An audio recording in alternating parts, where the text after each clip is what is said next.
Hello guys, and welcome to just a classic reading wrap-up. So let's just move on with the video because we have quite a few books to talk about, because basically I read between January and March 2024. I read a total of how many books? 21 books. So let's talk about it. Oh, let's just go for the classic chronological order. First of all, the first book I read in 2024 was Tomorrow and Tomorrow and Tomorrow by Gabrielle Zevin. This is a literary fiction that it's also a coming-of-age story that follows two characters. Their names are Sadie Green and Sam Mazur, and then there's some other side characters, but the main characters in this book are called Sam and Sadie. They met when they were little kids, when they were in a hospital, and they bonded over the fact that they loved video games. Many years later, they meet again in a subway station and they reconnect and they decide to start making video games together. This book, I just fell in love with it. It's just so incredible. I gave it 5 stars and I wanted to read Tomorrow and Tomorrow and Tomorrow for years. Ever since it came out, actually. When I saw the cover, I was like, this cover is so pretty. Look at this cover. It's just so pretty and so interesting, and I had a feeling I would love it. I had no idea I would love this so much. It's a new favorite for me. Basically, the story, it is more than a coming-of-age story. It's more than just a tale of two friends. This is a love story, but this is a platonic love story. This is about the ups and downs of growing up. And it's just so wonderful. I'm completely in love with the writing of the book. I think at least once a week about the writing of this book. And usually I don't really annotate my books. I don't dog ear pages, but in this book, there are so many highlights, so many dog ears, because I just love. There are just little snippets in this book, just little phrases that I really connected with. I really just, it's wonderful. It's a new favorite. Let me see if I find one. Okay, here we have one quote I annotated. At 22, Sam was a complete teetotaler. He never drank, didn't even like take aspirin. The only drugs he'd ever taken were whatever painkillers he'd been given in the hospital, and he hadn't liked the way they had doubted his ability to think. The body part that worked consistently well for Sam was his brain, and he was not going to compromise it. Because of this experience, Sam often suffered through the pain that probably should have and could have been somewhat ameliorated. I love this quote. It really touched me deeply because I am a person in her 20s that actually doesn't drink. I decided to not drink alcohol, and I also don't like the idea of how it affects the body, how you can. The idea of not being sober is something that makes me anxious. So it hit me deeply, this quote, and I just love it. Let me find another quote. There are so many. I just kept highlighting. So many highlighters. Here we have another one. This is from Sadie's POV. By 11:30, Sadie was in her pajamas, teeth brushed and flossed, ready to go to bed. She wondered if this was what her 23-year-old's Friday nights were like. When she was 40, would she lament that she hadn't had sex with more people and partied more? But then she didn't enjoy many people, and she had never gone to a party that she wasn't eager to leave. She hated being drunk, though she did enjoy smoking a joint every now and then. She liked playing games, seeing a foreign movie, a good meal. She liked going to bed early and waking up early. She liked working. She liked that she was good at her work, and she felt proud of the fact that she was well paid for it. She felt pleasure in orderly things, a perfectly efficient section of code, a closet where every item was in its place. She liked solitude and the thoughts of her own interesting and creative mind. She liked to be comfortable. She liked hotel rooms, thick towels, cashmere sweaters, silk dresses, Oxford's brunch, fine stationery, overpriced conditioner, bouquets of gerbera, hats, postage stamps, art monographs, Maranta blends, PBS documentaries, shala, soy candles, and yoga. She liked receiving a canvas tote bag when she gave a charitable cause. She was an avid reader of fiction and non-fiction, but she never read the newspaper other than the art section, and she felt guilty about this. Duft often said she was bourgeois. He meant it as an insult, but she knew that she probably was. Her parents were bourgeois and she adored them, so of course she had turned out bourgeois too. She wished she could get a dog, but those buildings didn't allow them. I love this quote, I think in part because it's different from what people try to say your 20s must look like the partying, the dating around. And Sadie just doesn't want to do that, and I guess I also kind of relate to that. Let me find here. Oh, have another quote. Oh, this is a quote that I wrote. Love the construction of this phrase. just a brief overview of how much I love the writing of the book. And basically the phrase I love the construction of is a glimmer of a notion, of a nothing, of a whisper, of a figment of an idea. I just love the way Gabrielle Zevin wrote this book. I want to read more books by her. I want to read everything by her because the writing, it's just, oh my god, I'm so in love with the writing of this book. As a person that is a nerd about a lot of things and a nerd about writing, I'm so enamored by this book and how the story is told. There's this one chapter in the book that it's told from a different POV, because there are different POVs throughout the book. We have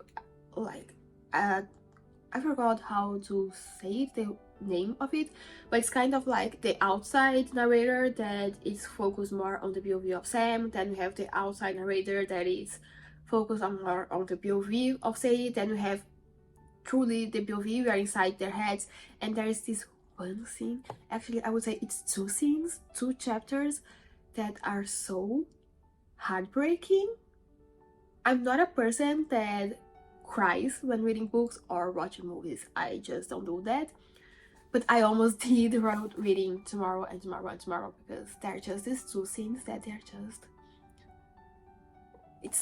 I can't say more without giving you spoilers, but it's just so heartbreaking. You feel like you're being shattered with the characters because it's just so sad. Oh, here we have another quote that I can read for you. This is from Sadie's POV. She felt perhaps old. She was still only 25, but until that point she had always been the youngest in any room she'd been in, and she had derived power from that. Even though Simon and Dent were only a handful of years younger than her, they seemed like they were from a different generation than Sadie and Sam. If you're in your mid to late 20s, you are probably, sometimes you feel like that, right? Where you are usually that feeling of, oh, I'm the youngest, right? And then suddenly you realize, no, I'm no longer the youngest person in the room. I'm no longer the hip and cool and the trend-setting generation necessarily. And this book's just so... It's a love. It's my love. I love this book. I could marry this book. It's just so incredible. Truly, for me, it's a 5-star. So, let's move on to the next book, because I've already talked about this book a lot. And we have 20 others to talk about.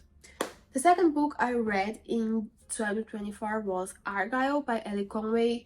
This is a spy thriller novel, and it's a book that inspired the movie Argylle, and I actually have a whole video about it, so I'll link it somewhere here. I recommend you watch it if you want to know more about the book, but I won't spend more time on it. I ended up giving, I think, 3 stars for it. It was just very bad, honestly.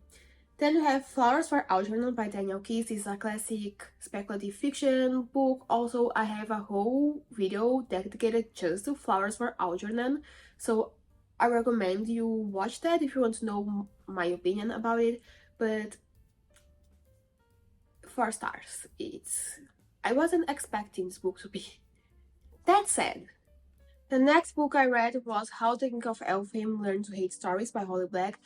This is a collection of short stories revolving around Cardan, who is one of the main characters in the Cruel Prince trilogy. And I love the Cruel Prince trilogy. I really like this book. it felt really good to go back into the Cruel Prince world and learn more about Carden.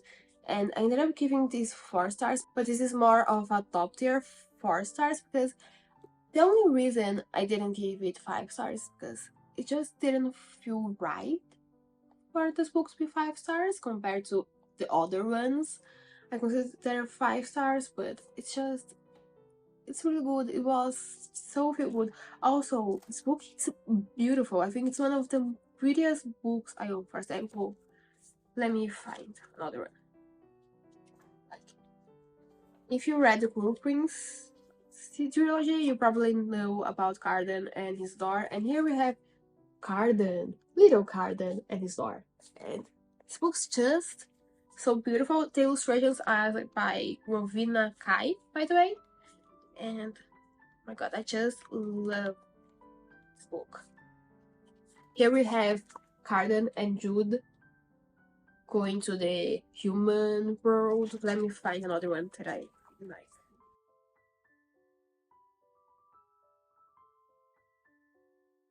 Oh, this is not one of my favorites, but if you read the Cruel Prince trilogy, you remember probably that scene where Carden throws Jude at the river, and this is illustration of Jude looking at Carden from the river. It's just, I can geek out all for like the rest of the day about this book and how pretty I think it is. Oh yeah, this is one of my favorites. This is Carden and Jude kind of in a staring contest. Like, I hate you staring contest of them in school. I'm a nerd at heart, and I could keep talking about how much this book is, how cute it is, how much I like it. But let's move on to the 5th book I read in 2024, which was Daisy Haites by Jessa Hastings. This is the 2nd book in the Magnolia Parks universe and the 1st book in the Daisy Haites side of that universe. Here we follow Daisy and, wow, I forgot his name. Christian, yes. You follow Daisy and Christian. Daisy, she is this little sister slash daughter figure of this big gang lord in London. And then we have Christian, he's part of one of the most notorious crime families from England, and they start to fall in love. And this book is not as toxic as Magnolia Parks, but it's also not as chill as a rom-com. There are some dark things going on, there are some miscommunications going on. Personally, I really liked Christian's POV and his I'm in denial side or phase. That was really fun, but I thought Daisy, by the end of the book, I was kind of annoyed at her. And I think this book could have been a little bit shorter. By the end of the book, I was already like, you turn the page and you're like, another page? There is more to the story. I thought it was just a little bit too long for what it was. And at first I gave this book 4 stars, but the more I think about it, I think it's going more like it's verging on more of a 3-star, a top tier 3-star than a 4-star. It's just so meh. And I still want to read the other books in the series, but Daisy, I don't feel any connection, and I feel nothing for Daisy, honestly. So let's move on to the 6th book I read in 2024, which was Terms and Conditions by Lauren Asher. This is the 2nd book in the Dreamland Billionaire series, which is the series of 3 books that follow 3 brothers that are basically the heirs of a Disney-like empire. In Terms and Conditions, we follow Declan try to achieve his mission that his grandfather left him so he can access his inheritance, and basically his mission is to get married and have a kid. But Declan, he's a very annoying guy, and he's going to this as a marriage of convenience, but he messes up with his original bride, and then his assistant, Iris, she steps in to become his new bride and basically marry him and have a kid with him. I ended up giving this book 3 stars. I really like Iris. I really like Cal, who is the middle brother from Declan. I hate Declan. He truly is a brick, and I do understand why some people really like this book because it's very popular on the internet, but I just don't like Declan. This book's not for me. Next we have Cruel Summer by Morgan Elizabeth. This is also the second book in a series, which I think is the season for French or something like that. This is an independently published romance novel that is also a Mean Girls retelling. Long story short, I don't really think about it. It's kind of forgettable, but I ended up giving 3 stars. I just don't think this book is for me. The plot points, like the plot line, just wasn't really interested in it. The only reason I read is because it's part of a series. Then we have The Fake Out by Stephanie Archer. This is the second book in the Vancouver Storms? Yes, Vancouver Storm series. This is a hockey romance, and this book couldn't be any different from the previous 3 I just talked about, because this book was so fun. So The Fake Out, we follow Hazel. She's a physiotherapist for the Vancouver hockey team, and then we have Rory, who is the star player. Hazel and Rory originally met during high school, and Hazel was his tutor. Rory always had a crush on her, but at the time she was dating this other hockey player who turned out to be a very toxic dude, and Hazel and this other dude, they broke up. It was horrible, he was a prick. Now, many years later, she's working the same team as Rory, and the other dude, her ex-boyfriend, was just traded to the Vancouver team, and she was assigned to be his physiotherapist. After a particularly not very pleasant encounter with her ex, where he did some things that are questionable, are very asshole-like, Rory and Hazel, they decide to pretend they are fake dating to make her ex-boyfriend jealous. And this whole ordeal is just so fun. These 2 characters are just so fun. This book is just so fun. I giggled. I think I read this book in like 1 day. Maybe, I think 2 days, because I needed to sleep one of the days. I started reading it at night, so I needed to sleep, so I started reading 1 day, finished the other one, because this book was just so fun, I couldn't put it down. I ended up giving it 4 stars because it's just not 5 stars. Not a 5-star kind of book for me. But it could be. If I was a little bit more... If I wasn't so harsh about the books I give 5 stars, this would be a 5-star, because it was just so fun. Really, really fun. And I am already thinking about rereading it. That's how much fun it is. Next book I read was Biography of X by Kathleen Lacey. This is a literary fiction with sprinkles of speculative fiction, and basically we follow C.M. Luca. She is this journalist, and she used to be married with this very mysterious artist called X. And one day X suddenly dies, and the wife discovers some things about X that weren't very pleasant in relationship with their marriage. And she decides to go on a hunt to truly get to know X, to figure out X's secrets and her past, because X is so mysterious, but so mysterious that not even her wife knew where X was born, what is X's birth name, and she basically knew nothing about X. This book was very unique in terms of writing because it's written as if it was a fictitious memoir, and I never read something like that. Although this book, it's also so well done, like we have pictures inside the book, then we have text. I like the writing, I like the story, I thought it was really interesting. Gonna be honest, I think I took more time than I usually do reading this book. I don't know why I was so slow while reading.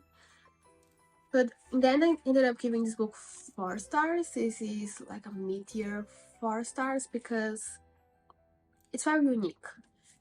I never read anything like this, at least not that I can recall. I think this is a good book for anyone that wants a feminist speculative fiction book. If you want to start getting into something more weirder, something more sci-fi-esque, but very lightly sci-fi-esque, this is a good option. It was a really interesting book overall. And let's move on to the next book, which is also here. We have The Talented Mr. Ripley by Patricia Highsmith. This is the first book in the Mr. Ripley series. This is a classic thriller and it's a page turner. This book follows Tom Ripley. He is a man that has a lot of debts, and at the beginning of the book, he's scamming people. And then one day, the father of an acquaintance offers him a fully paid trip to Europe, and then Tom basically he cons this dude. Basically, Tom won't stop at nothing to achieve his goals, and it's kind of scary.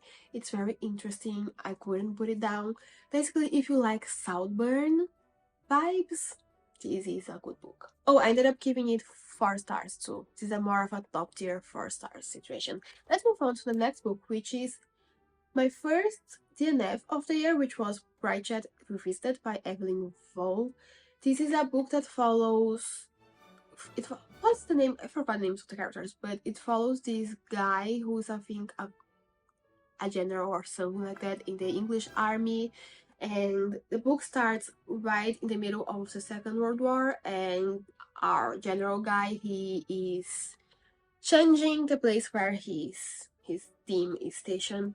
And then he starts remembering this moment in his life where he was studying in Oxford. He befriended this man called Felix, who is clearly gay, and he ends up spending all his summers at Felix's house and spends a lot of time. He becomes really close to Felix. Felix, by the way, he's the member of an eccentric aristocratic family that lives in the countryside of England. Again, Southburn vibes, at least the relationship dynamics from what I read were very similar to the ones on Southburn. The writing style wasn't really for me, and that's why I didn't have it, because I read this book, at least my edition was divided in 3 parts. I read the first part, I really didn't enjoy the writing, and then the narrative, the story wasn't really getting my attention. I wasn't really interested to know what would happen next, and the writing wasn't something I was in love with. Ended up DNFing it. Then we have the weird one. This will be appearing in a future video. In English, it will loosely translate to something like the host of the dragon, and basically, I saw this boy on TikTok. He kept jokingly promoting kind of this book. At least he had mentioned this book on his sketches. And I was curious about what this book was about, because this boy was showing up on my For You page so many times, all the time, and I was like, is this book any good? Because he keeps mentioning it. And then I went to search this book, and it was Kingdom Unlimited. It was very short, and the tropes in this book, they sounded interesting. I had a feeling, I was like 99.9% sure I wasn't going to enjoy this book, because this was clearly, you could see by the, I'm looking at the cover, you could see by the cover, it's a shirtless man. You could see it's 99.9% chance this is 90% smut, and I'm not a person that enjoys books that are this muddy. But the tropes of this book were basically paranormal dragon pregnancy of a man, or no, paranormal male dragon pregnancy, and tell me this doesn't sound interesting. It just sounds so weird. I was like, it's 70 pages long, I will give it a try. I didn't have it before I got the male dragon pregnancy, which is a shame, because I only started reading this book for the male dragon pregnancy. For some reason, I kept picturing Donkey and Dragon from Shrek, but I didn't even catch that part, because This book is so bad, so bad. The writing was bad, the thing was bad. By when I started to level, I was like, what life choices did I make that got me that now I'm reading this book? Like, just to give you a spoiler, because I have, please don't read this book. The hose of the firefighter, the hose, it's literally a hose. That's how he puts out fires, literal fires. It was bizarre. And then we had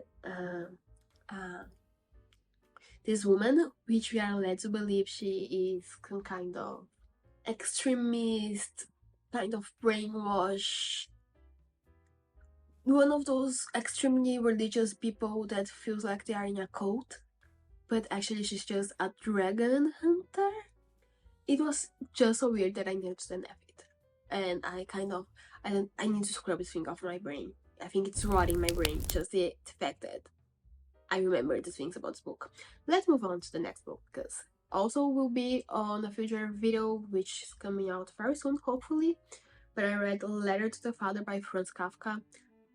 I needed something that had zero smut, and I felt like Kafka was a good option. I felt like, yes, completely different vibes. I was right, and it was a good book. I will talk more about it in a future video, so I won't talk more about it in this one. Then we have, I have here, this one I have this copy. It's L'Occupation by Argylle. In English, this was translated to Happening. This is a memoir style kind of book, just like the ones Argylle tends to write. Argylle reminiscences about this time in her life where she just broke up with a boyfriend, and shortly after that boyfriend announced he was moving in with another woman, and she goes on this jealousy spiral. It's an Argylle book. I ended up giving it 4 stars. I'll talk more about it in a future video. So let's move on to the next one. We have The Fall of Bradley Reed by Morgan Elizabeth. This is the third book in the Tista Season 4 Revenge series. Here we follow Olivia, and I forgot the name of the guy, but Olivia, she's a party planner, and she was just left in the altar by her shitty fiance. And then we have the guy, I forgot the name, the male main character. Basically, he's an FBI agent investigating Olivia and her shitty fiance. And then after Olivia is left on the altar, she goes on this journey to get revenge. But some of her ideas are so unhinged that FBI agent needs to start doing, like, intervening on her plans so she doesn't get arrested before he can finish investigating them. And basically, this is a romance novel, a rom-com about someone and their FBI agent. And also being a future video, we'll talk more about it in that video. Then we have The White Album by John Didion. This is a collection of essays by John Didion. Also will be in a future video. You'll hear more about it then. All I can say is that this book was very hit or miss for me. Then we have Final Offer by Lauren Asher. This is the third and final book in the Dreamland Billionaire series. It follows Cal, who is the middle brother, and then Alena, who was his early 20s girlfriend. Also, being a future video, we'll talk more about it then. All I can say here is that this was my favorite book in the Dreamland Billionaire series. As expected, I really liked Cal. It's just fun. Now we have Siege and Storm by Leigh Bardugo. This is the second book in the Shadow and Bones series. I will also have a video dedicated to the Shadow and Bones series coming soon, so you'll hear more about it then. All I'm going to say is that this is my least favorite book in the Shadow and Bones series, but I felt like it was necessary. And then I read King of Wrath by Ana Huang. First book in the King of Sin series, will be in a future video. It was fine. Then we have Wind and Rising. Here, Wind and Rising by Leigh Bardugo. This is the third and final book in the Shadow and Bone series. Again, there will be a future video on this one, so I'll talk more about it then. All I want to say is that I felt like it was better than the series. Then the final book I will talk about in this video will be King of Pride by Anna Huang. This is the second book in the King of Sins series. Also will be in a future video where I'll talk more in detail about it. All I'm going to say is that some of the cameos from the twisted characters and mentions of the twisted characters, they just felt quite random, and I thought this book it could have been better than it actually was. It was kind of disappointing. And that's all I'm gonna say. So that's it for my I tried to be quick reading wrap up of all the books I read in January, February, and March 2024. If you enjoyed this video, please leave a like and subscribe to the channel. It is free and the buttons will be right underneath this video. And I hope to see you soon. Bye!